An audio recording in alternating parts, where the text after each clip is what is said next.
American Tom Price crossed the finish line first. Kelowna's Dave Kirk crossed the line in an ambulance.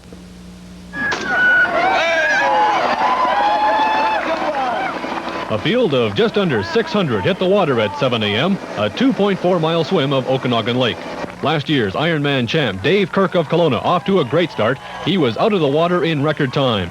He led the pack to the bike portion, which was next, 112 miles of hot, dry pavement, including a seemingly endless climb of the feared Richter Pass outside of Osoyoos. It's here where competitor doesn't battle fellow competitor, he battles himself. The will to quit is much more forceful than the will to continue, but many don't give in. Again, Kirk is the first back, but the sun, course, and recent triathlons are taking their toll. A beleaguered Kirk, after a bike record, was off on the final leg a 26.2-mile marathon. But he is struggling. Exhaustion is setting in, and 15 miles into the run, he collapses. Suffering from dehydration and exhaustion, Dave Kirk is taken by ambulance to the medical tent. I just ran out of energy about 15 miles into the run. I blew up. That's all there is to it. There's nothing I can do. Anything that happened like that ever happened to you before? No. Not like that. Just you have sort of everything going and you just start walking for a second and then you try going again and then you just fall down. With Dave Kirk now out of the race, Tom Price of Issaquah, Washington is the new leader. Price went unchallenged to the finish line, setting a new record along the way.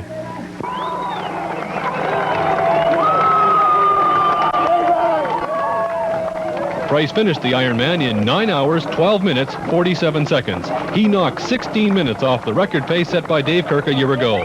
This victory was especially sweet for Price. Last year, a swarm of bees stung him. An allergic reaction forced him out. This year, he was worried about being stung by the marathon portion. It's kind of a physical and mental battle for me because on long runs I kind of have a reputation for blowing up and slowing down.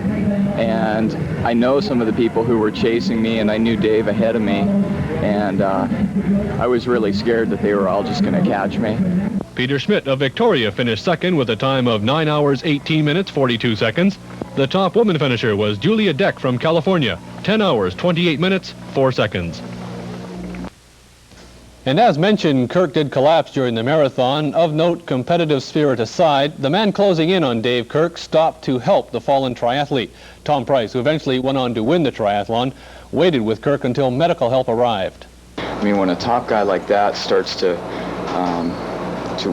really be that bad off, it's really kind of scary. And as I came up to him, he started to kind of wobble like he was going to fall down, and he kind of just fell into my arms as I ran by, and I grabbed him, and he was just burning up hot. I mean, his skin was really hot to the touch, and I had some sponges with me, and I tried to sponge him down a little bit, and you know, he was just mumbling a little bit that he just blew it too hard on the bike. We'll have more on the dramatics of this year's Canadian Ironman later. Person to swim more than 2 miles, cycle more than 100 miles, and run 26 miles under the Okanagan sun for probably no more than a handshake and a T-shirt. CHBC's Deanna Burr and Adrian Skinner looked for the answer at the Canadian Ironman Triathlon yesterday in Penticton. They found a race that challenges the athlete to the limit and brings a community together. It's 6 o'clock in the morning.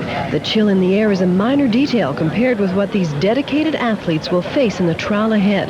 But still, here they are, half-clothed, shivering, but smiling, because this may be the day they feel like a winner. Some people say they're crazy. Others marvel at their stamina. Each one has his or her own reason for rising at the crack of dawn to push their bodies to a new level of endurance. Like number 566, an ex-Marine turned actor. Paul McKenna does it for a different reason.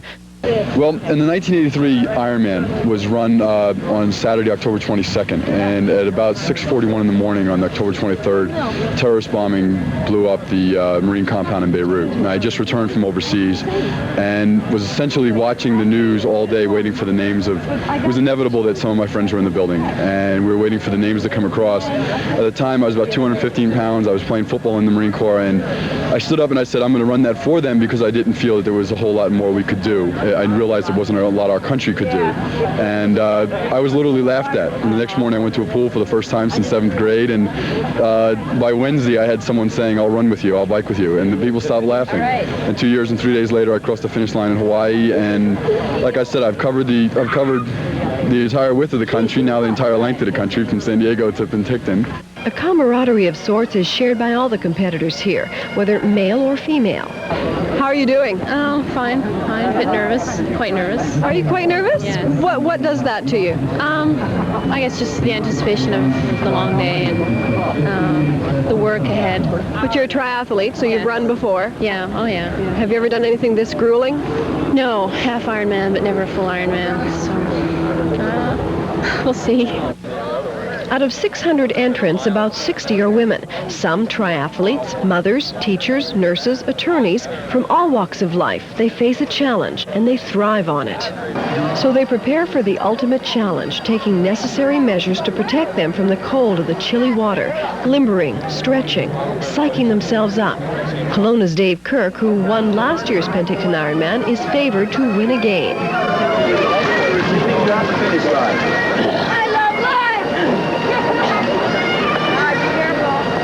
Good luck, swimmers. Have a good one. We look forward to welcoming you all at the finish line. Don't forget to wait to the sound of the gun. 4, 3, 2.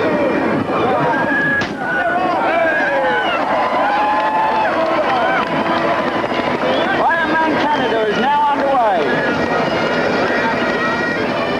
The swimmers hit the water in a fashion never witnessed before in this city, with double the athletes of last year's event and 573 more than took part in the first Penticton Ironman. With iron will, strength, and determination, they sliced through the waves, marking their place in the first course of the day's event.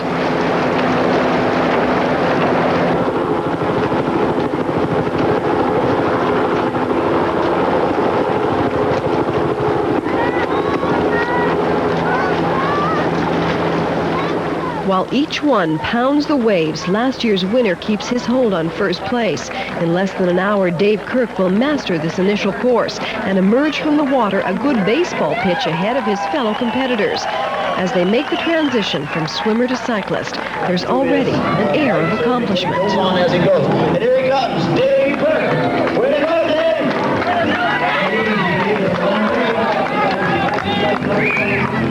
One by one, the stronger swimmers make the transition. The 2.4-mile swim is behind them, but a 112-mile bike race lies ahead for those who still know their own name. Pardon me? Were you the first woman to swim? Yeah. Yeah, there was 2 of us neck and neck the whole way, and then after the last turn, I tried to get ahead of her. How'd it go? Good. The water was great. Did you feel good? Yeah, felt great. Banana! One shack. One banana. No banana. No banana! Here's the shack. What are you going? And there is help.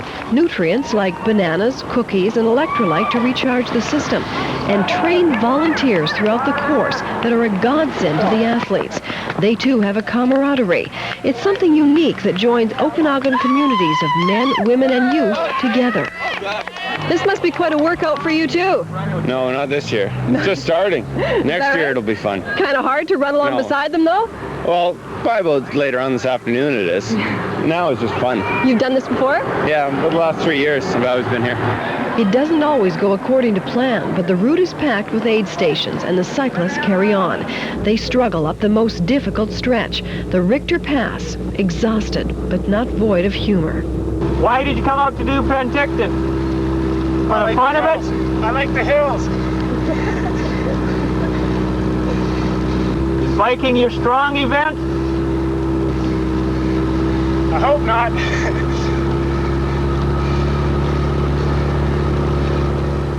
Still, more follow, determined to beat the hill. There's medical attention standing by, but it's early in the day. They are relaxed, waiting for a time when they'll be needed. There are no holds barred in this race. The lack of latrines along the route makes the side of the road inviting. There's no choice. What must be done is done. Make your call. Yeah. As these athletes carry on for a chance at victory, others have already felt the agony of defeat. A cyclist crumbles at the side of the road. His race is over. All right, what happened? I was just heading up the hill and just gearing down, and there's a guy behind me who was looking at his computer and just hit my back wheel, and I went down and he went down. And I lost pretty well. My back wheel was warped, my chain was jammed. I thought it was just my chain, and then I got up and wheel wouldn't move at all. It was just rubbing everywhere. So the bike's damaged. How's you? And good. I'm okay. Starting to feel a little better now, but that must be pretty discouraging. Yeah, it's pretty disheartening. Cyclists like Dave Kirk are still flying, having conquered the Richter Pass. Kirk passes the fallen athlete, unaware of what lies ahead for him. He begins the trek back. Along the way, the pain hits, but there are still many miles to completing this phase of the triathlon. He pushes.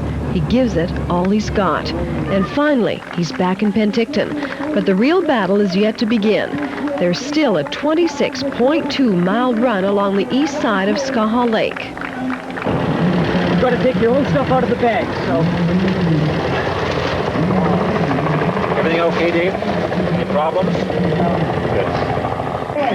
Ready to go, The transition from cycling to running signals the start of the most grueling part of this race for many of these athletes.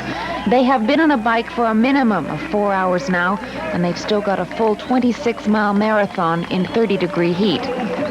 Massage therapists are on hand to treat muscle cramping.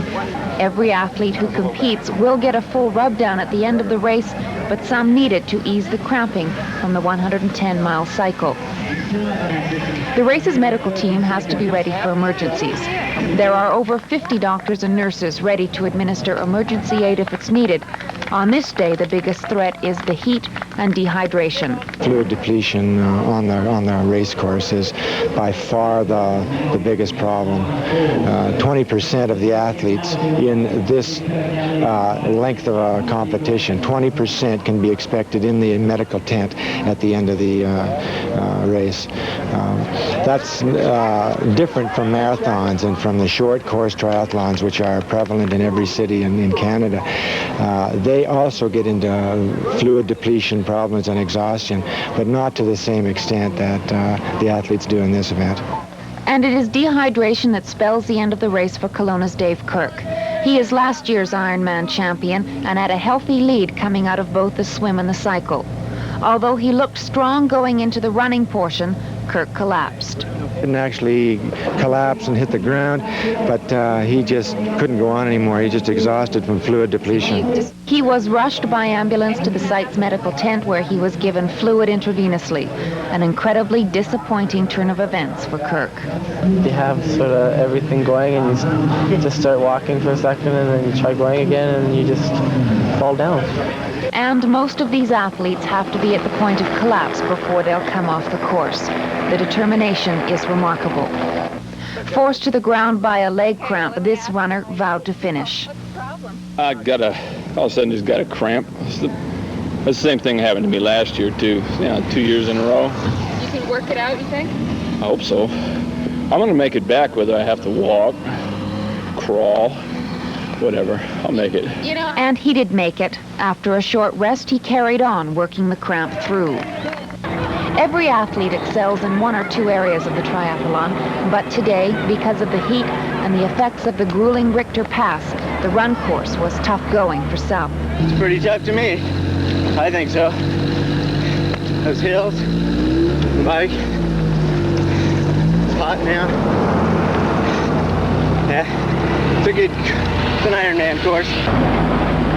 You guys put on one hell of a good race. I think it's probably tough. A little tougher than Hawaii, probably. Front course seems nice, though. Dave Scott's got a poster when he's the Ironman where he was doing so poorly and still ended up winning. At the bottom it says, everybody should reach for that untapped strength which lies within us all. That's kind of what I'm trying to do. See how much of that untapped strength I've got inside. And how much do you have left? I think I got quite a bit right now. but it's going to take a lot. Got 20 miles left to go. The leaders finish the race in 9 to 10 hours, but the majority of competitors will be on the course a lot longer. 2,000 plus volunteers pulled together to help these athletes through Ironman Canada. From the doctors and nurses treating those who had pushed themselves as far as they could, to the people at aid stations offering fruit, cookies, and liquid to keep the racers on their feet. Ironman is about personal victory, about setting goals and reaching them. Everyone who crosses the finish in this race has the satisfaction of breaking the ribbon. It's Ironman Canada's tribute to the determined. Here, the victory is simply in crossing the finish line in first or 600th spot.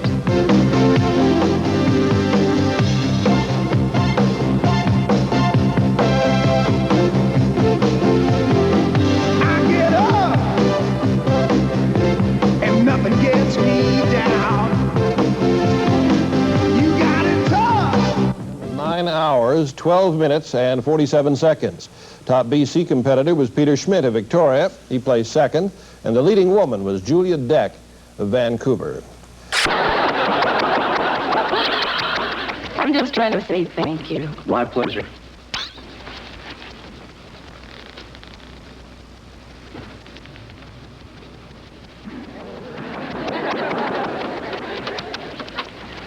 Sam, what are you doing? Nothing. Same thing you're doing. I didn't mean that, Jack. No, I know you didn't mean that. And you know how I know that? Because I didn't mean it either. How about dessert? Oh. Jack, I am really sorry. No, I am really sorry because I don't even have dessert. Why did I ask you? Look, maybe I should go. It's getting late. I've got a lot of things to do tomorrow. I've got to get up early. I have to kill myself. Right. Well, thank you for a wonderful evening and a wonderful week. I'm so sorry. Go. Night, Jack. Good night, Sam.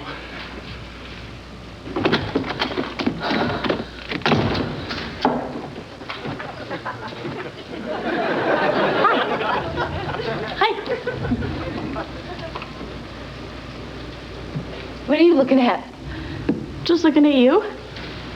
To see if anything's different. You know. Okay, I'm going to cut to the chase. Here are the facts, all the facts. I will tell them to you once. There will be no discussion period afterwards. I went to Jack's. He fixed me dinner. It was good. I came home. Well, I guess my night was more exciting than yours.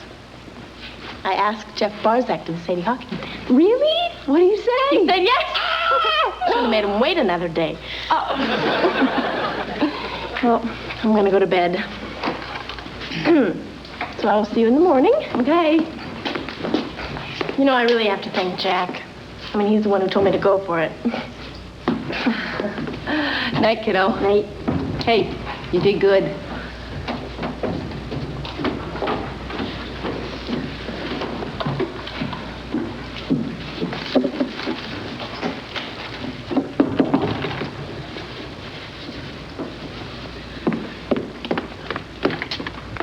Listen, Russell, I was thinking about something you said to me tonight.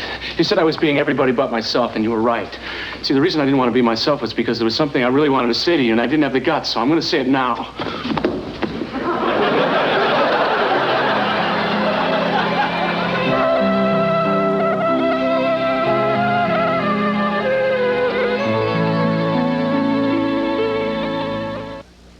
My friend Brenda knows the value of a Shoppers Drug Mart pharmacist owner. If you want a good cold medicine, Brenda, try this. Great. Yeah, He'll take good care of all your health needs and keep you informed. Everything with the aging, facts about drug abuse, these are very informative. The Shoppers Drug Mart pharmacist owner, part of everything you want in a drugstore. He's terrific. Who are you talking to? Oh, just 20 million fans. Shoppers Drug Mart, everything you want in a drugstore. This is your key to quality. Honda. First, there's the ride, then the handling, plus the luxuries. Car and Driver calls the Honda Accord the Mercedes-Benz of small cars. Now that's Honda quality. More car for less money. Your key is waiting at your BC Honda dealer today. You wouldn't paint in a tux, but you could with spatter-resistant Regal paint from Apple City in Kelowna and Decor World in Vernon. Right now, all premium quality Regal interior paints are on sale. Also save 25% when you order in wallpaper from any of their sample books. Coordinate your home with Benjamin Moore's free computerized color matching system. It'll analyze the colors in your home and produce a paint that's the perfect match. Sale prices and free computer matching. Decor World Vernon, Apple City, Kelowna. Don't fret for the prices at Workwear World's fall sale. Folks are climbing the walls for these jeans by Brown, men's or ladies, only $19.99. And where else can you get 2 flannel shirts for only $15.99? They're turning the market upside down with these Detour acid wash jeans for a low $29.99. And you better hurry on down for this one, MG insulated wool boots, only $49.99. See the flyer and set yourself up for a full sale at Workwear World. You won't find more down-to-earth prices.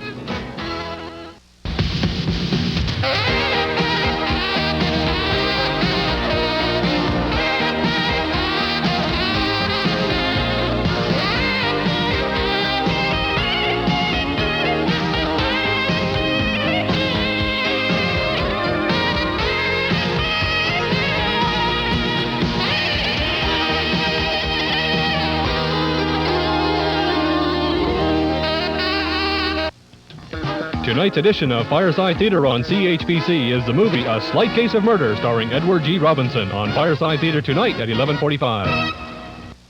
This is the story of a family and their Maytag dishwasher, of loading and unloading, and another year. Of glittering glassware, all the flatware, mother's china, and another year. Of superb cleaning power, great capacity, quiet operation, and another year. For this is the story of the dishwasher only Maytag builds, and the beginning of another lonely year.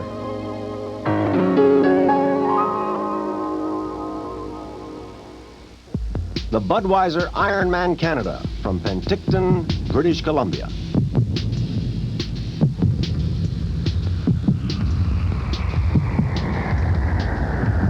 A world-class competition testing the athlete in 3 grueling events: swimming, cycling, and running. First, the athletes will swim a course of 2.4 miles, leaving the beach at Lake Okanagan, returning after 2 turns. This is the shortest of the tests, but not the easiest. Next, they take to the bikes for an incredible 112 miles through beautiful fruitlands to a peak at Richter Pass. Now, the summit of Richter Pass is the highest point, and then they return to Penticton. After that, they run a full marathon over part of the cycling course out and in for 26.2 miles. It's a true test of courage, stamina, and athletic ability, a total of 140.6 miles.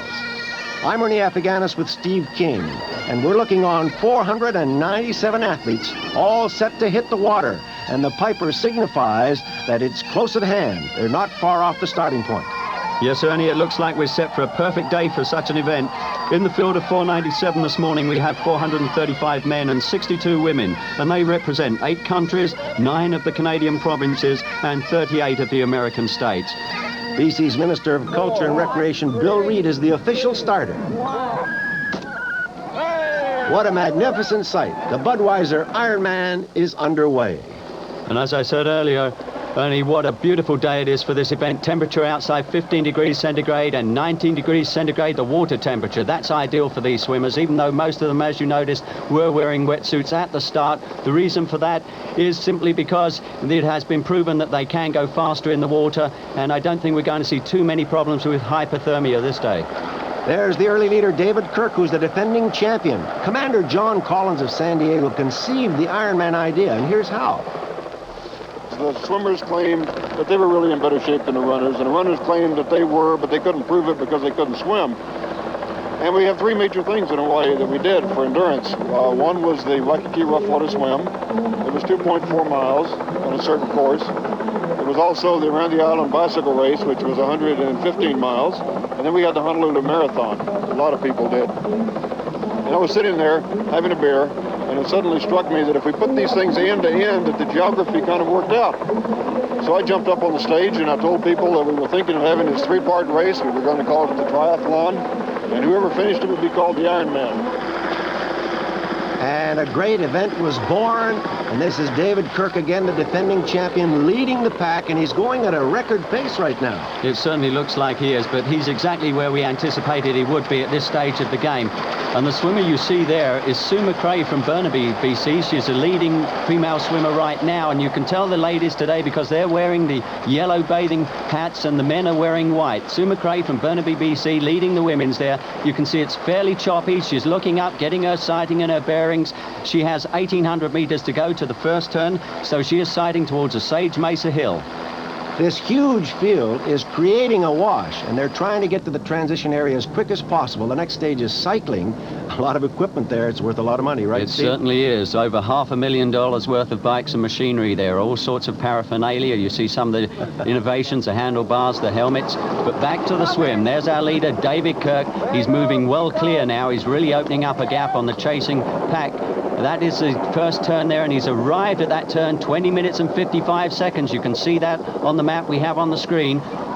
He holds the record of 49:37 for the swimming section. He could break that today. Remember, he is the defending champion, so he has one more turn to go before he heads back to the beach where he started. That's right, and he is in great shape. Just last week, in fact, in Kelowna, he was the first out of the water, along with Rick Wells of New Zealand, who has never been beaten in the swim portion of a triathlon before. What you see now is the second pack there, and look at the colorful wetsuits those guys are using, and they are drafting off each other. There's the wash we were talking about, created by this field. But David Kirk has a pretty good lead on the field, as expected. He has quite a background in swimming. He certainly does. He holds the record for Canada's longest swimming race, in fact, the Skaha Lake Ultra Swim, a distance of 7.5 miles. And amongst that pack, you see now the leading lady. That is Sue McRae from Burnaby. But just at the lower part of the screen, you see the second place lady just a couple of meters back, and that is Catherine Che from Pullman, Washington, stroking very nicely indeed. And at this point in the race, 1,800 meters, they made the first turn, and she is about 4 minutes behind David Kirk. Steve, there's some drafting going on there, but that's by design. It is indeed. That's the best thing the swimmers can do to cut down on their time. Get behind someone right on their toes. But there's our leader, Dave Kirk. Look at the way he's stroking. Very clean, very nice, very smooth. This man looks like he's heading for record time. Right now, he's on a pace of about 20 minutes per mile. And our back markers in the field will be swimming at about 1 hour per mile. David Kirk going out very fast, out to break his mark of 49:37. He knows this lake in Penticton very, very well. Penticton is known as the land of beaches and peaches and ideal weather. The Indians say Pentactin, which means a place to stay forever. It's a wonderful recreation area surrounded by the country's most productive fruit land. Hundreds of vineyards help cottage wineries flourish. They line the Okanagan lakes for miles. Orchards through the valley produce almost any type of fruit.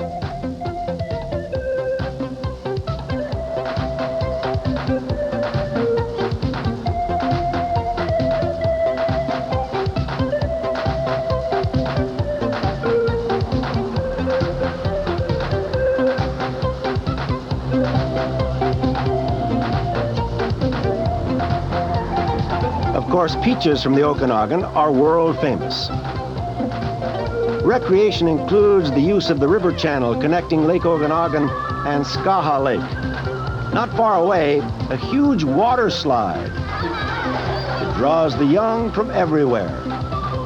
And so does the Okanagan Game Farm just off Highway 97, all within close proximity to Penticton.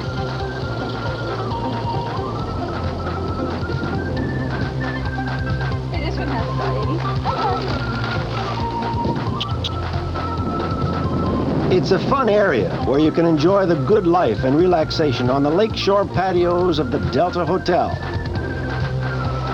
A lone piper appears daily at 6 p.m., hoping the sweet sound of the bagpipes will entice Ogopogo to surface.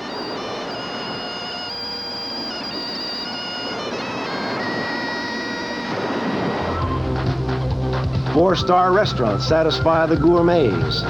And for the more adventurous, parasailing gives you an overall view of the area. And we have a bird's eye view of our leader, David Kirk, as he's now rounding the final turn with just 764 meters left for him to go. He's reached that point now where he heads back along parallel with the beach, so those along the beach will be able to view his swim. Yes, there's a walkway there now, and those spectators will be following that. And David Kirk, there is no doubt about it, he's on record pace. There again, we see our leading lady out there, and she's opened up a slight lead over Catherine Che. It's now only 3 or 4 meters, so there's really nothing in it in the ladies category. The Budweiser Ironman continues right after this. And there were those who smiled and shook their heads, and some who laughed openly, and more who turned and walked away. So very few remained, and even those who did doubted that what he said he would do or could do. But the power of faith, even though it be only in one person, can conquer all obstacles, and in so doing, give faith to others. Thank you, Rick Hansen, from the broadcasters of British Columbia.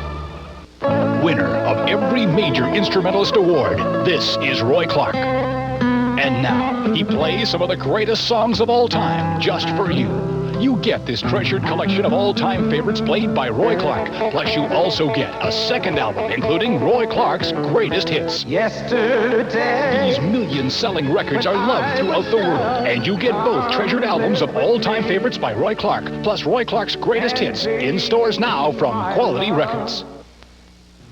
Tuesday, Tony and Angela played matchmakers when they set up his old buddy and Angela's cousin on a blind date to remember. On Who's the Boss, Tuesday at 7. Does your dentist follow proper infection control? If not, you and your family could be exposed to bacterial infections and viral diseases. Marketplace investigates, Tuesday night. Mike sees new horizons ahead after his nomination for student body president, unaware he was chosen because he's a sure loser. On Growing Pains, Tuesday at 7:30. Love those custom-made curtains, but can't afford the custom-made cost? What you need is the Curtain Corner, now bigger and better in Plaza 33. Draperies made to your measurements at a ready-made price. Owners Brian and Carol bring 25 years' experience to the Curtain Corner. They know the types of fabrics today's homeowners looking for, and they manufacture your new draperies right in their store. Save now on fabrics purchased specially for the opening of the new store, twice as big as before. Bring in your measurements, take home the savings. The Curtain Corner, Plaza 33, Rutland. The swimming leader in the Budweiser Ironman competition is Dave Kirk, the defending champion, and he is in the late stages of this opening event, and he's on a record pace, Steve. Yes, and it looks like we had some disinterested spectators on the float there, but back on shore there are thousands of people awaiting the arrival of Dave Kirk. Right now you see the second batch. They've still got about 600 meters left to go. They're making that final turn from the SS Sycamus. There is David Kirk, just probably about 200 to 300 meters away from finishing. He is looking very powerful, and he's really opened up a gap. The time is phenomenal. We believe we can look at somewhere around 47 minutes. He's coming in now, just a few meters up to that chute, and you can see all the people there awaiting his arrival. Easily a new Ironman Canada swim record. Just look at that time, a phenomenal 47:30 they're timing him at, and there are only 2 men in the world who have recorded that sort of a time on an Ironman triathlon before. That is Madruga of Brazil and Hinshaw of the US of A.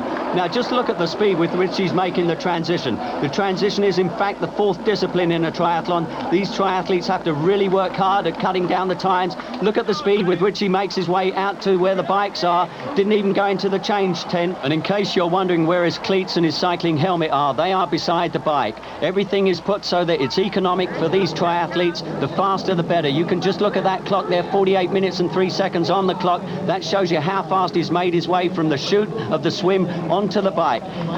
And if you get a look at his bike, you will see that he has the actual bike shoes locked into his new pedal system there. That's a Look pedal system, one of many that are presently on the market. In fact, triathletes are responsible for many new innovations in cycling. Here comes David Kirk now. He's about to go up Main Street in Penticton.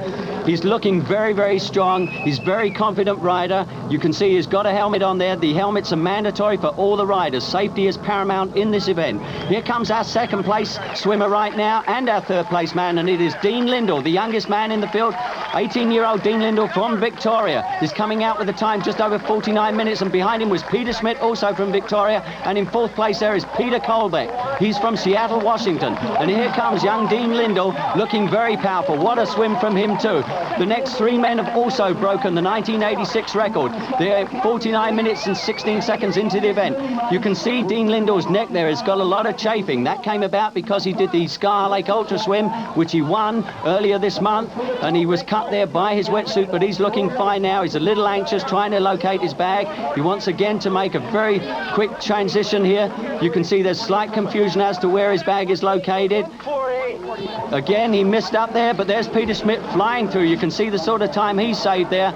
And Peter also not going to the change tent, going straight out to the bike portion. Okay, and there's Dean Lindell moving right through. He's going into the change tent, so he'll lose a little time.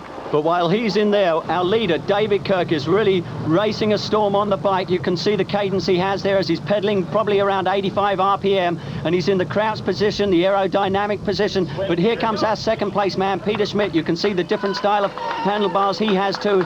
Also, his cycling cleats are pre-attached.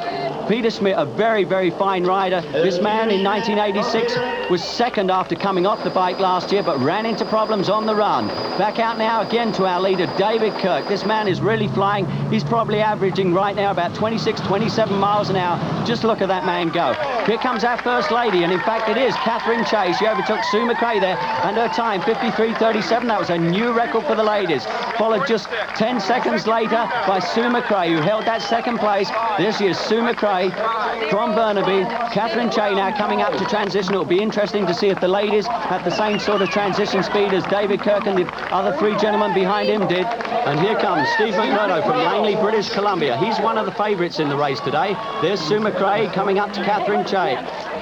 Good job. What? Oh, water. That was great. World champion. And the very following day he went I'm having fun. Oh, God. No brain, no pain. Oh, God, I was on my toes the whole way. Looking eager. I wish we could finish with the swim. Great time. What was that out of the water? 54 times. You're 55 right now. We'll take care of it. Out on the course, David Kirk, the defending champion, continues his incredible pace. He was 47.30 through the swimming. I don't know what he's going to be through the cycling, but it'll be a record pace that he's continuing on. Well, I'm sure that's his intention, Ernie. David is a very, very powerful cyclist. In fact, he just set a new record in the Knox Mountain climb. His intention will be to put as much distance between him and this gentleman as possible. Peter Schmidt, this is the man he fears. But right now, we're seeing Catherine Chase. She is the first lady coming out onto the bike course. Not much of a lead over Sue McRae, who you see just behind her then, just 10 meters. That's all there is in the ladies right now as they head up onto Main Street. Steve, you've gone through this many, many times because you are an Ironman. When you start the cycling section, you know that you have to go 112 miles. That must be very difficult to accept. It certainly is, Ernie, but the thing is, these guys have been training for a long time for this event. They know what it's all about. They've put it together for this day, and this is what they've been given for. However, it's a very, very arduous course, and you will see some of the people flying out of transition because there's a crowd there. The adrenaline is really flowing at this point. What you're seeing there is some of the 3,000 volunteers. Their sole job is to help pull off the wetsuit, so it's not just for the leaders, it's for everybody in the race. They get that sort of assistance. Look at some of the colourful bikes and the gear these triathletes are wearing. Look at the cadence on that man. That is Peter Kolbeck, the young man from Seattle, Washington. He was fourth place out of the water. That man had been ranked in the US of A in the top 20 for swimming. He's also a powerful biker. I've been told to watch this man. He's looking good right now. You see he's got a cyclo computer on there, and that is so he's able to maintain a certain pace and know exactly what he's doing at any given time. There are aid stations all along the course, several of them, to make sure that the cyclers are able to pick up water, juice, food at any time. And the man you see coming up to the end of the swim there, that is Vic Lindell. Vic is doing this race with his son Dean, and you may remember Dean was the second man out of the water. Vic having a little bit of a problem there, but we know he's a very tough competitor. He was Canada's national coach for volleyball, an outstanding athlete, a veteran, but he'll finish. I'm sure he will, and I'm sure he'll be very pleased to know how his son is doing. Well, there's one very happy man. Vic Lindell, and now back to our leader, David Kirk, who's going through the South Okanagan town of Oliver. And look at the time on the clock, 1 hour, 45 minutes into the race, and he's really motoring. This is about 1/4 of the way through the cycling course. Now, back at the first transition point, there's a hot tub, especially for those who may be suffering from hypothermia, Steve. Yes, that's true, but I don't think we'll see too many today. Basically, I think it's a preventative measure for these guys. The man you see in there is Peter Mackenzie Brown from Calgary, and you see another gentleman just coming in. He looks okay. That's Mel Pugliese from Altaloma, California. As I said, what they'll be doing is just trying to get their body core temperature up, just as a preventative measure. The water temperature today, a balmy 68 degrees. Out on the course again, it's Peter Schmidt, and he continues a pace that's very steady. Remember, he did 49:16 through the swimming, and that actually broke last year's record, which was set by David Kirk. A beautiful view of Dead Man's Lake, which is not too far from Osoyoos in this very fertile valley. At Osoyoos, suddenly the cyclers will turn right and then go uphill to the Richter Pass, the high point in cycling. And that's a point most of these guys will dread, although they've obviously been training on the hills. That's where you can make or break it. And I think Dave is in fine form today. He's been working hard towards this one. You can see him taking the first short hill. This is just building up towards Osoyoos. He's taking a look at the fruit there. I hope he's taking enough to eat and drink en route. There are plenty of aid stations, but one of the things about biking is some of the guys do not realize when their body really needs it. They should be taking on water every 10 minutes or so, and I hope Dave is thinking about that. And that lady you see there is our second place female. That is Sue McRae. But for Sue, I wonder whether she can hold this, because swimming is her strongest discipline. But she looks very comfortable right now, and she's moving pretty well. Her cadence probably around 80 RPM. She's coming up now onto the leading lady, Catherine Che. It'll be interesting to see what these girls have to say to each other.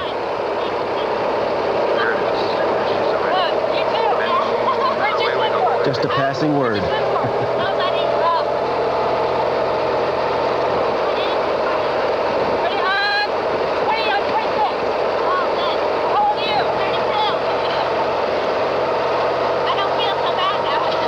A little bit of relief there, as both of them are in different age categories. Sue McRae, in fact, 26-year-old youth support worker from Burnaby, and Catherine Che, a 32-year-old graduate student from Pullman.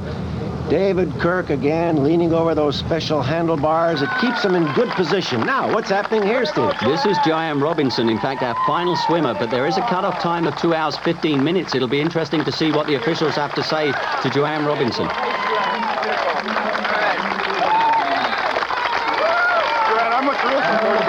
You're over your time. You're certainly welcome to continue. Well, that is really good news. Joanne Robinson able to continue. She has completed Ironman Canada before last year. But here is our leader now. It is David Kirk. He's still going very strongly. He's made the turn towards Richter Pass. Richter Pass is the summit. It's about 1,000 feet above this level. Now, he's going to need an awful lot of stamina to make it. Look at his time, a record time, 2:14:37 to this point. What a course for them. Of course, they have to load up on carbohydrates, and they did that the other night at a carbo loading party. Did you load up too? Yes, I was there with them, making a pig of myself, Ernie. But for these guys, it's not just the carbo loading, which has proved to be a bit of a fallacy. It is the camaraderie, and it's really good for them, because the day before the race, there's a lot of tension around. So this is the chance for them to renew old friendships and see a lot of new faces and talk about what's about to come up. This looks like fun. It was fun, and to round off the evening, they showed a film depicting the Hawaiian Ironman, and that really got the heartbeats thumping and the pulses racing as they prepared for Sunday, 7 a.m. Vic Lindell, as usual, having a lot of fun. And there's myself with David Kirk. He was happy that evening. He had a good time, but it doesn't matter how much food you have, because this is what can happen when you're out there on the course. Every time I step, it's like stepping on glass. It hurts because of the pebbles. Gordon is struggling. I'm not sure he's going to make it. One tire today. Tire problems. Very critical here. Well, as I said, you're the second one that's had the blow up right about here, so you have company. That's good enough. And this young man, Paul Bellino from Vancouver, he's in some trouble. Looks like he's got badly blistered feet there. That could be because he's wearing new shoes. He should maybe have put a lot of Vaseline on them, but he's out of the race, unfortunately. Just 23 years of age. Gordon Shockley is unable to continue. What's your name again? Gordon Shockley. Gordon Shockley. Right. I'm Margaret Anderson. I'm okay. And here's another man who's okay. It is one of the race favourites, Steve McMurdo, really pumping hard up the hill, and you can look at that sort of a grade. He's from Langley, British Columbia. He's really motoring well now. Just look at the determination on his face as he heads towards the summit of Richter Pass. And there's our leader, David Kirk, hammering away in the standing up position.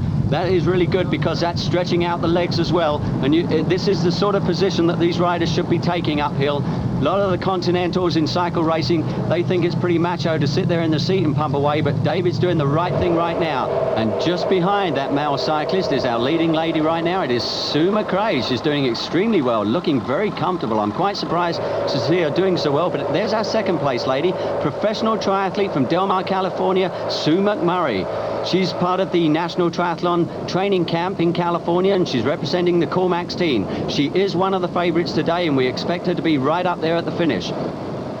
Our overall leader, David Kirk, is now approaching the summit at Richter Pass. He's at a record pace. But Steve, as an expert, how's he looking physically? He's looking just great right now, and he's trying to put as much distance as he can between himself and second place of Peter Schmidt, who you see there. Dave is in great form, as he's proved by setting a new record in the recent Knox Mountain climb. There he is making the turn, 56 miles into the bike portion, and just look at that time, 3:11. That's a new record to this point. But we've just heard there's been a dramatic change in the ladies' race. Our 1985 champion, Sharon Best from Nelson, British Columbia, has now taken the lead ahead of Sue McMurray, and Sue McRae is now relegated to third position. As the day goes on, the temperature rises. It's now 19 degrees Celsius. And right now, making the turn, a halfway point on the bike, it's Peter Schmidt, the man who was in the same position last year, but he wasn't able to make the run. He's taking on plenty of aid. It's good to see that. Those guys up there won some of the 3,000 volunteers. Here's Tom Price, the man who won this event in 1985. He was also the man who was leading the race in 1983, the inaugural year. He right now is not favoured to win today simply because he's been out for a while, but he did race last weekend in the Washington Championships where he placed 6th overall, and the winner last weekend was Steve McMurdo, who was also in the field. But Tom Price, you can never discount this man. He has won the event before. Last year he was in 4th place when he had to drop due to bee stings. There's David Kirk. He's making the descent of Richter Pass, speeds of up to 100 kilometers per hour. Just look at that man go. See the aerodynamic tuck that he's got himself into now? And remember that he's dropping about 1,000 feet. Now here's the moose, Steve Wallach from Saskatchewan, a big, strong man. You always have to watch him in a race, don't you? You certainly do. This man has done phenomenal times before, and he was on Canada's America's Cup yachting team because of his strength. The other man you see coming to the picture there, that is Neil Smith, the Calgary champion. He's a 24-year-old banker. He was the winner this year of the Calgary Triathlon, and he's favoured to be right up there in the top 10. Back to Peter Schmidt. Look at this man, the grimace on his face. He's going to put it all on the line today. This man has been on the Canadian team before. He represented Canada in Comox in the International Triathlon Team Cup. This year is on the BC team. There's Tom Price, and you see his own modified handlebars. They were in fact invented by a gentleman called Boone Lennon. He's a downhill skier and a cyclist, but those modified by Tom. In fact, he bought 10 pairs up with him, and I think he sold them all.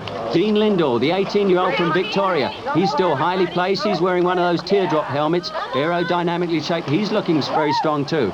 He's still in the top 10, looking good. And so is our leader, number 1, David Kirk from Kelowna, British Columbia. He's opened up quite a lead on the second place man right now.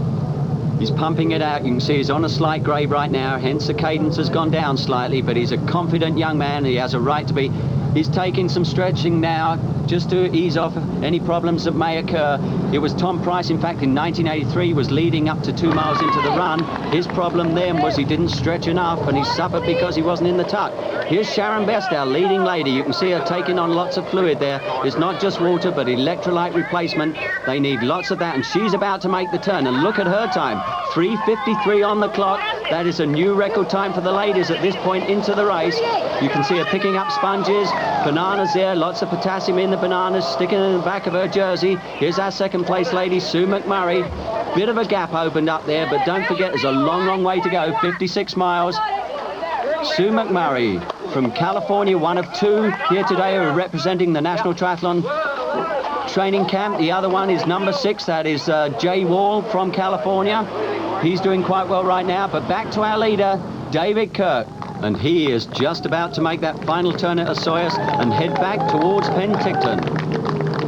David Kirk, the defending champion, still on a record pace. Look at that timing as he heads for home on the cycling course.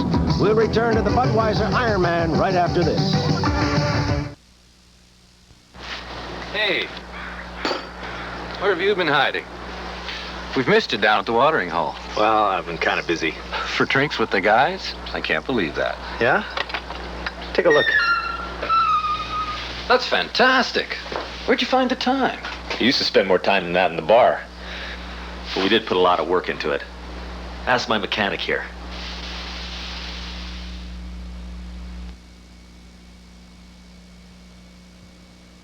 The year's best on the year's hottest album, Rock 87, starring Glass Tiger. Red Hot, Bruce Hornsby and the Rage. That's just the way it is. Amazulu, Daryl Hall and Robbie Neville. All the Cactus, Timbuk3, the Jets, and Billy Ocean. Tom Cochran and Red Ryder. For a limited time only, Quality's Rock 87s in stores now. A simple comparison between a standard drapery plate and the crisp, clean lines of Spring Plate, exclusive to Springcrest Drapery Center, Kelowna and Vernon. One visit to their showroom and you'll understand why they say beautiful can also be affordable. From their fine selection of draperies to furniture reupholstering, Springcrest can create exactly the right look for your home. They also offer in-home design service. Springcrest Drapery Center in the Springfield Center, Kelowna, and Windman's Interiors in Vernon's Fashion Home Center. Help yourself to the good life. We're going to be Lord Thompson of Fleet, the next ones. There's not enough people to tell you that you can't make that dream come true. Darn it, you know, I'm just like the Egyptian. I had to do it. There's a whole lot more to rural life than just farming. Out Your Way with Wayne Rustad premieres Sunday. Canada's Country Gentleman is back with Hank Snow, Tanya Tucker, Keith Whitley, and the Judds. The Tommy Hunter Show at a new day and time, Thursday.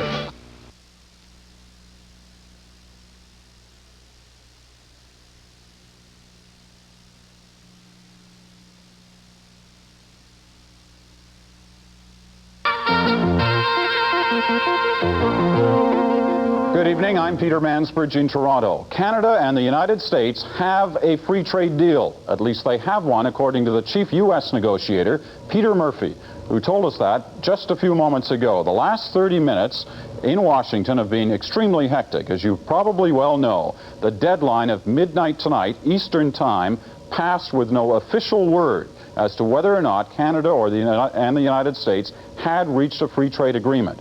Every indication seemed to be that some sort of agreement had in fact been reached, but we did not know the details, and there has been no official announcement from Ottawa or from Washington as to whether a deal has been made. But just a couple of minutes ago, in an interview with the CBC, myself and Mike Duffy, our correspondent who is standing by in Washington, Peter Murphy, the chief U.S. negotiator, confirmed that a deal has in fact been reached. So let's go to that tape now, where you'll see Peter Murphy, the chief U.S. negotiator, in fact confirming a deal. This is an interview done just a couple of minutes ago. Can you tell us what has happened here? Is there or is there not a deal? It looks like there is a deal. What does that mean, it looks like there is a deal? Have documents been signed? Have you and Mr. Reisman both signed documents? Well, there will be a document going up to Congress, and it looks like we have a deal. We still have some hard work to do, but I think the elements of a deal are there. Does that mean that part of what the deal is being reached tonight involves future negotiations still, that there's more talking yet to do? Excuse me, I couldn't hear that. Is there more talking left to do? Is there more talking left to do? More negotiating ahead. Yeah, I'm afraid so. Well, but I think essentially the basic elements were resolved today. Okay, when you say the basic elements, are we talking of a wide-ranging, comprehensive deal? Stand on me. Peter, we just lost you on the telephone. Are you talking about a wide-ranging, comprehensive deal, Mr. Murphy? Yes, that's exactly what we're talking about. Are we going to have a 5-year negotiation period related to subsidies and those concerns? No, I wouldn't say that. Are we going to see... It's too cold for you to stand out here, isn't it? Are we going to see Canada get its bottom line, which is some sense of protection in the future against what some have considered capricious action by the U.S. Congress against Canadian products? Well, I don't want to go into the details, but I think both sides should be quite happy. Was there one time today when this happened? Was it 11:30? What broke the logjam? What broke the logjam? 12:01. That clock, you always predicted that it would go right down to the wire. Yeah, and I think that's the only reason we got there. When will the official announcement be made by the two heads of government? Oh, I think sometime tomorrow. I see. And that's the only reason why. And when will we see the details, do you think? Well, I hope to have them out as soon as we can produce them. But at this stage, obviously, it's nice to have an agreement. Were there times in the last couple of years when you thought, facing Simon Reisman across the table, we'd never reach this point? Yeah, there are more than one. Well, but he was interesting. Thank you very much. Ambassador Peter Murphy, the chief negotiator for the United States, being mobbed by reporters here at the end of this incredible day in which there's obviously been some kind of agreement in principle. Goodbye, Peter, back to you. In Canada. Oh, what was that? Okay, Mike. Goodbye, everybody in Canada. Okay, Mike, stand by right where you are. All right, Mike Duffy talking to Peter Murphy, the chief American negotiator. That's the first official confirmation from Washington that there is a deal. But, of course, details on the deal we still don't know, and it sounds like it's going to be quite a while before, in fact, we do. But there is a deal reached literally at the last minute, that at least officially from the American side. Let's swing quickly up to Ottawa, where our chief political correspondent, David Halton, is standing by. David, any official word yet from the nation's capital? Peter, the incredible thing here is that senior officials in the Prime Minister's office are refusing to confirm so far, up to this minute, that there has been a deal. They're acknowledging that a lot of champagne has been hoisted down in the Treasury building in Washington, but for some unexplained reason, they're still refusing to confirm there is a deal. The Prime Minister, we're told, who's standing by in the Langevin building, will be coming out probably within the next 15 or 20 minutes to make a brief statement there. Okay, but still no indication from that end if we're just talking a bureaucratic situation here, or whether in fact there is a mix-up on the signals between the two cities as to whether or not there's a deal. There certainly seems to be a few crossed wires so far, Peter. They are refusing to confirm there has been official deal. The suspicion here, and at this stage it is only a suspicion, is that perhaps what they've come to is a kind of general framework agreement on principles governing a free trade deal, and an agreement too to continue the actual hard bargaining on details over the next 2 or 3 months. That scenario has been discussed by officials here over the past few days. Well, I think it's pretty clear from what you heard Peter Murphy saying to Mike Duffy that in fact there is still a lot to be worked out, but you can also tell clearly from listening to him and just watching him that in fact something has been accomplished tonight. The big details, of course, which are the crux to this whole matter, still yet to come. Well, look, stand by for a moment, David, and keep us up to date if suddenly the Prime Minister walks out of the Langevin block and says something one way or the other on this. Mike Duffy, you can still hear me in Washington? Yes, Peter, and the Xerox machine has just spoken. The President, it's here in writing. The President has notified the Congress of his intention to enter into a trade agreement with the Government of Canada on January 2nd, 1988. The essential elements have been agreed to, and we will release further details later today, dated October 4th, 1987. So, okay. Well, clearly, there it is. Yeah, you've got that. You got that interview with Peter Murphy, which confirmed it from the American side. But I mean, what is going on the Canadian side? Have we seen Simon Reisman? Have we seen any of the? Go ahead. Just as Peter Murphy said farewell to Canadian viewers, and I suspect he was so forthcoming in that interview because he'd given us no comments for so long during the negotiations. I said, why are they waiting? And he said, the politicians must have their day.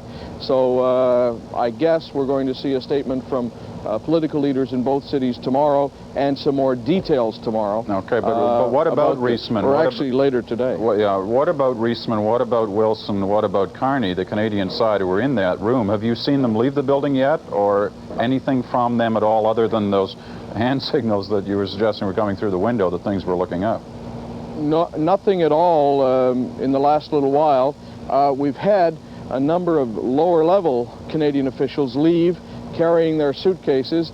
I suspect there's a plane bringing some of them back to Ottawa later tonight, but no, nothing from the Canadian ministerial level so far. And the USTR, the United States Trade Representative, Clayton Yiter, left here saying just to journalists, we have something that looks very good, but I'm not allowed to tell you really what it is. And then, of course, his chief negotiator, Peter Murphy, confirmed it for CBC television. Okay, so well, James Baker is still inside, as are the leaders of the Canadian delegation. Okay. But they've put out this piece of paper. All right, what we have, in fact, here, just in this last minute or so before, and I want a brief comment from each of you, is, in fact, we have two stories here that have happened. One, in fact, is that there is a deal. The second, though, is the most important story. We still don't know what's in the deal, and it becomes very important now to try and find out, did, in fact, we get a clear, Canada, I mean, get a clear dispute-resolving mechanism that's binding on both sides, or did they not? And what other elements of the deal, if in fact Canada got that, what, if anything, did Canada have to give up to get it? Mike, just your quick thoughts on this, and of course we don't know the answers to the full answers, the details on that, but your quick thought on it before we go back to Ottawa for David. Well, that was the sticking point most of the evening, was Canada's bottom line, a binding and effective dispute settlement mechanism.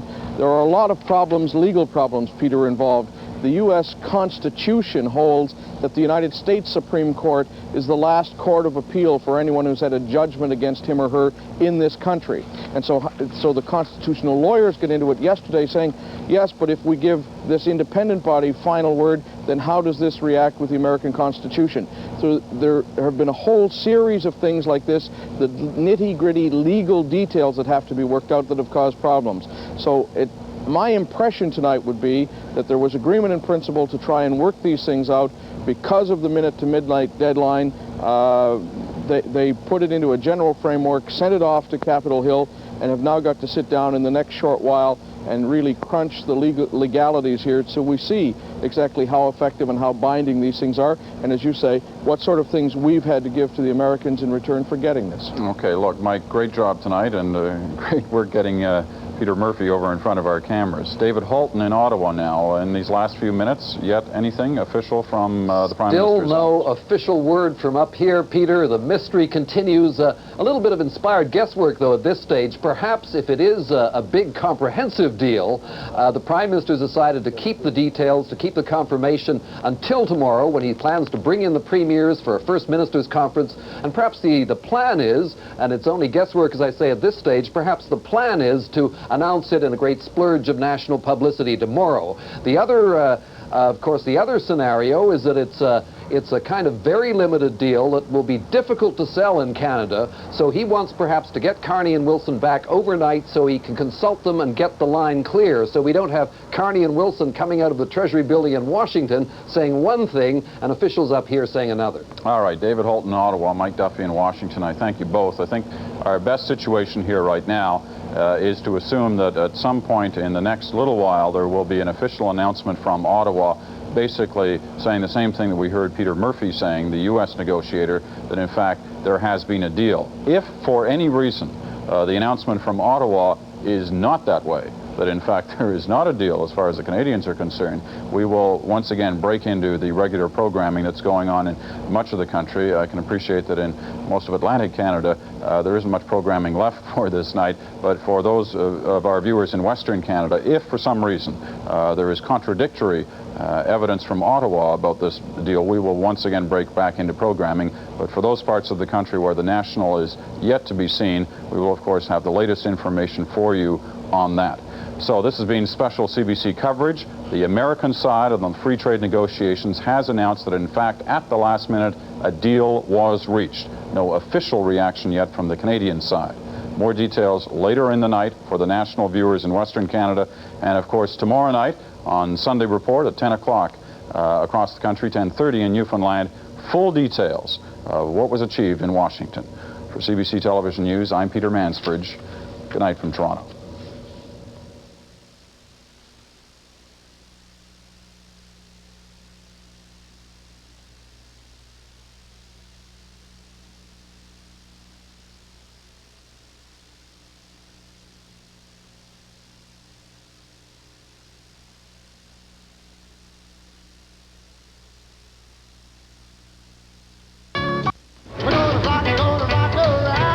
Quality Records presents Jukebox Greats, the double album collection that set the music business on its ear. They're all here. Jerry Lee, Buddy Holly, Little Richard, Bill Haley, the Everleys, and Chuck Berry. Why can't you be true? Wake up, little Susie, wake up. Well, that'll be The golden era of rock and roll captured on Jukebox Greats from Quality Records. It's in stores now.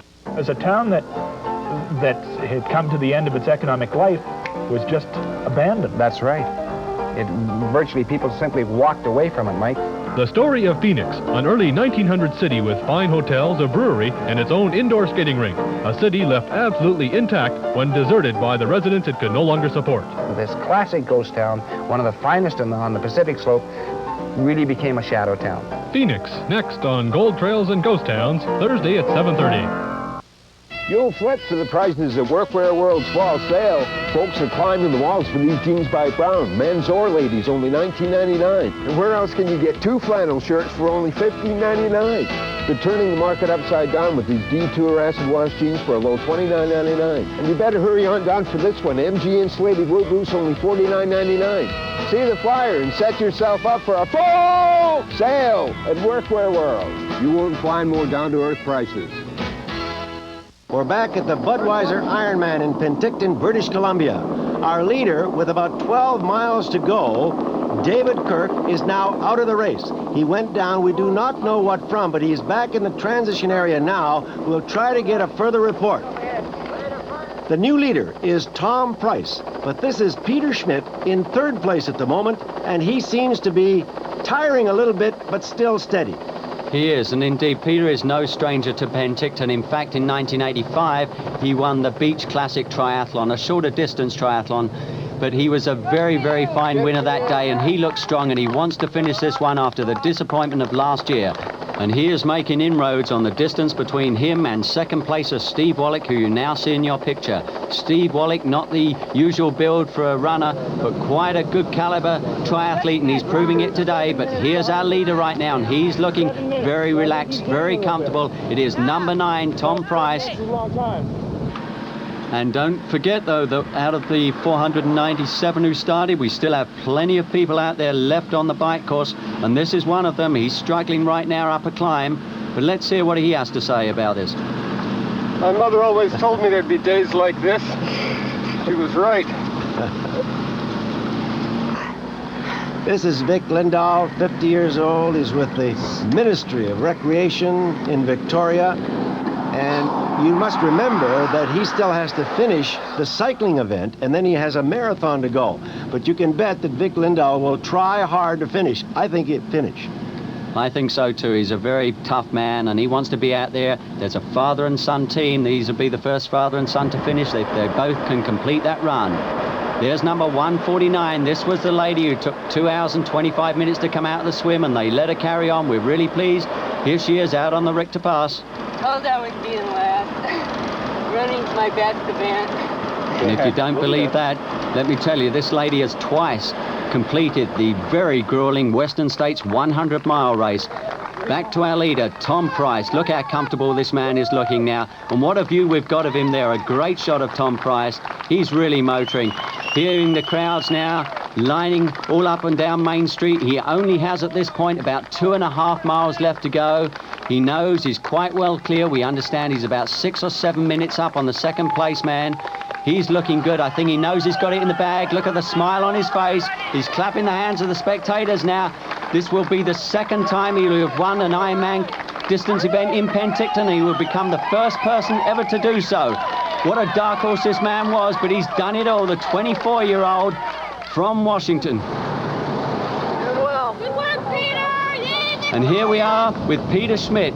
Understand now Peter has taken over second place at this point on the run. He's looking really good, but back to our leader. He's about to make the final turn, and he'll see that finish sign, and then it'll be all over for him. What a great day it's been for him.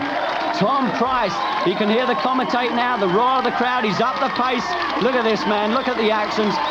Way to go, Thomas Price.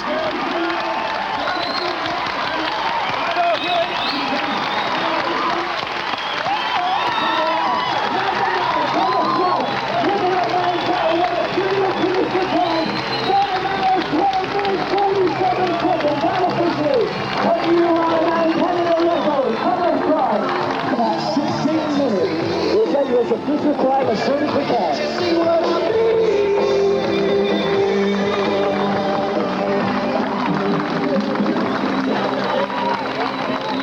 What a magnificent performance, a new record by 16 minutes, and here comes the second man, Peter Schmidt, who's also going to beat David Kirk's old record of 9:28. Look at Peter go now. He's here in the roar of the crowd. He wished he could have done this last year, but what a redemption from Peter Schmidt from Victoria. He's really motoring to that line. Way to go, Peter Schmidt coming in to take second place overall.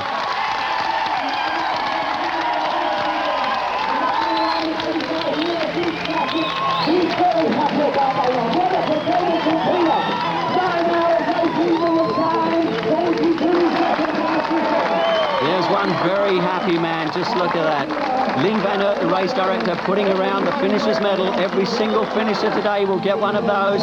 Here comes Steve Wallach. There he is, just 100 meters left to go, and it's all over for him too, and he's had a fantastic time. He's demolished his previous best of 10:35, which he did in Hawaii. He's on for about 9:35 right now, the man from Moose Jaw, Saskatchewan, Steve Wallach.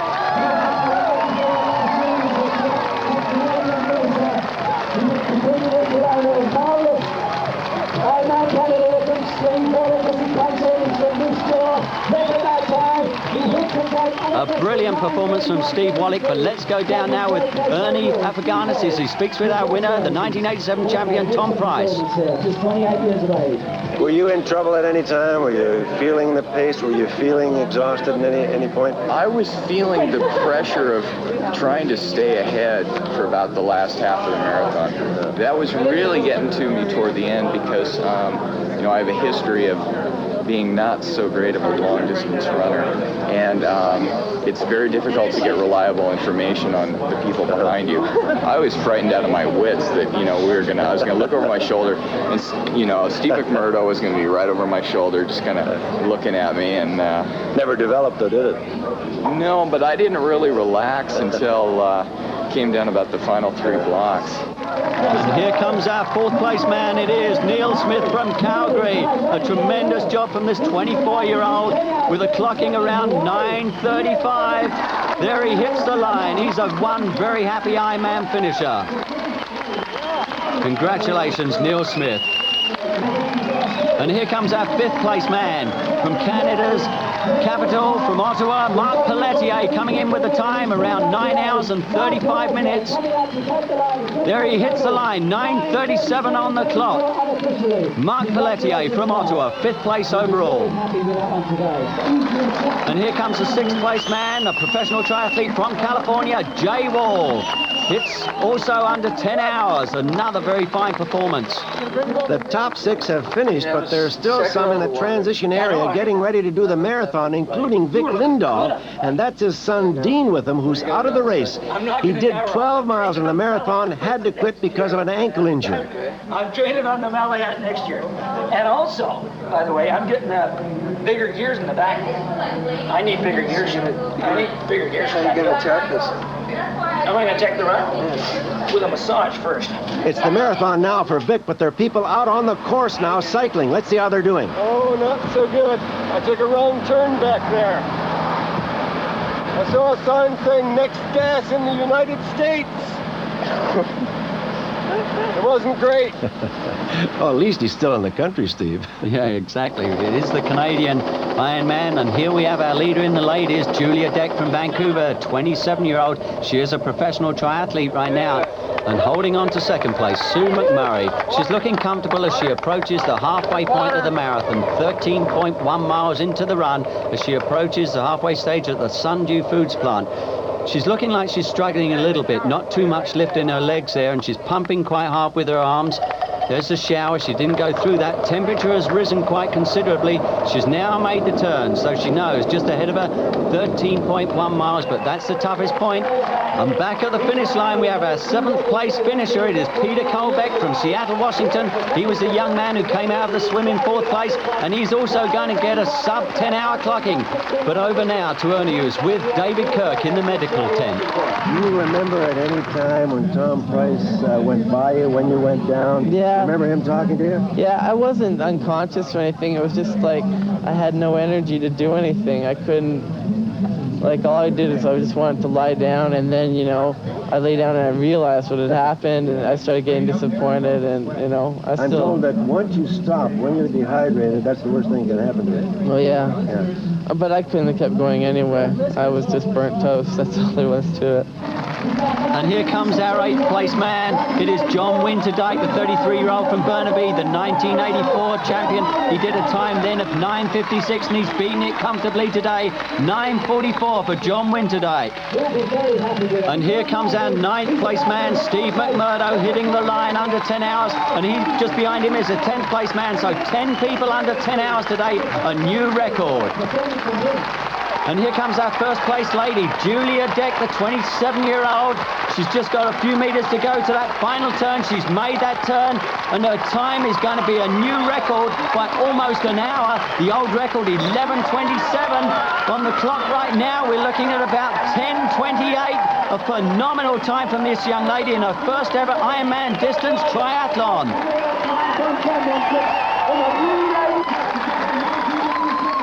And here she comes up to the line. You can see the clock, 10:28. 05, she hits the tape. What a magnificent performance from this young lady. She'll be ecstatic about this one. Almost an hour off the previous Ironman record. Julia Deck from Vancouver. And here comes the 2nd place lady, Sue McMurray. She's hung in there. She's some way back of Julia. She's just over 11 hours, but a few meters left. What a great performance from this young lady from California, Sue McMurray, a member of the NTTC team.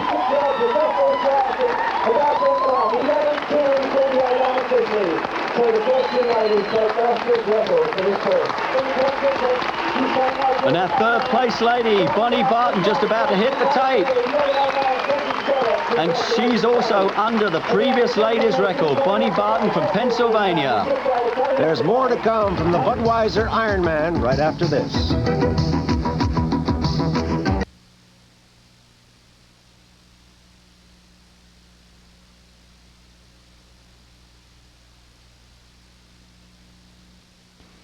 You already know us as a factory outlet for Okanagan spas. Now it's time to get to know us for our wood stoves and gas fireplaces. We are Okanagan Home Center in Penticton. We carry the full line of Blaze King wood stoves, known throughout North America as one of the most efficient, clean, and long-burning wood stoves on the market today. Best of all, Blaze King stoves are made right here in Penticton, and that means Okanagan Home Center can give you the best prices anywhere. We also have the most competitive prices on Valor home flame gas fireplaces and gas logs. Come and see us at Okanagan Home Center in Penticton.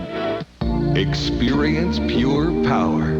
The power of love. Bill Coleman, Christopher, George Michael, Aretha Franklin, Samantha Fox, Simply Red, Billy Ocean, Heart, Billy Vera and the Beaters, Linda Carlisle, Howard Jones, Jennifer Warren, Miami Sound Machine, Ben E. King, Veronique, Joey Greger, and Shine. The power of love, too, from Quality Records. It's in stores now. Here in the beautiful Okanagan, there's one radio station that plays relaxing music for adults. It's Silk FM 101. We play the music of today, the hits of yesterday, and thousands of songs that you just won't hear on the other radio stations. So if you're looking for a change and relaxing radio, listen to Silk FM 101. We're playing beautiful music right now. Silk FM 101. Winter. is best time of year, not howling winds, 40 below zero, and that's inside the house. My friend Joe here would be happy to be helping you escape the winter, heading south in Lou RV. He's got great selection of Travel Air motorhomes and number 5 wheels plus Holiday travel trailers. If you already got RV, come see service department for upfixing before you leave. That's Okanagan RV, a Soyuz. 97 started at 7 o'clock in the morning. Many will finish just before the deadline. But it has been a fantastic race for most of these incredible athletes. Valerie Silk, the race chairman of Ironman in Hawaii, has witnessed the fantastic growth which continues worldwide. We're going to do a race in Europe and Germany next year. So that would make 5 majors. And in addition to that, we have identified about 20 races in the U.S. as additional qualifiers of about half the distance that also serve as qualifiers for Hawaii. And now we're starting a series of Iron Kids triathlons, also for children, 7 to 14-year-olds. These are the final minutes before the midnight hour, the deadline for finishing the Ironman competition. For some, like Joanne Robinson and Vic Lindahl, it's been a 17-hour struggle to finish. A long, difficult day, but satisfying. The look on their faces tells you it was worth the effort. The 1987 Budweiser Ironman Canada has been a great success, and the future looks even brighter. For Steve King, I'm Ernie Afaganis.